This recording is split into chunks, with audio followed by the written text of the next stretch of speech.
सकाळी मी त्या बीचवरती जे आहे मॉर्निंग वॉकला गेली होती, तर मी बीचचा फोटो घेत होती आणि ते बीचचा फोटो घेत असताना तिथे अवैधरित्या रेतीचं जे होतं अवैध उत्खनन सुरू होतं आणि ते ट्रक आणि जे बोलेरोज त्या बाकी गाड्या होत्या त्या सगळ्या भरल्या जात होत्या.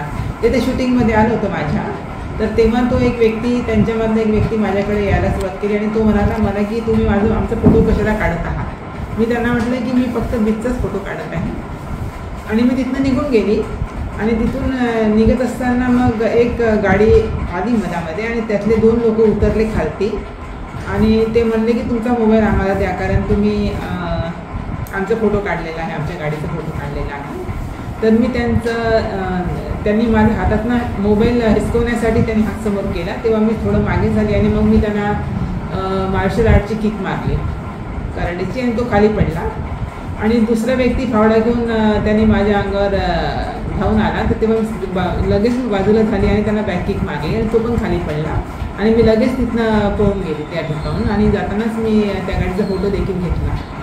नंतर पोलीस स्थानकात तक्रार केली. त्यानंतर मी पोलिसमध्ये तक्रार केली पोलीस स्टेशनला. पण अशा प्रकारचं जे आहे अवैधरित्या उत्खनन जे सुरू आहे आणि त्यांचं पण इतका मनोदर एवढं वाढलेलं आहे की ते कोणावर पण असं अंगावर येण्यापत त्यांचं एवढं धाडस त्यांचं होत आहे. ते दिवसेंदिवस मी अजूनपर्यंत माझं वरिष्ठांशी बोलणं झालेलं नाही आहे त्याच्यामध्ये. त्यांची भेटसुद्धा झाली नाही. भेट झाल्यानंतर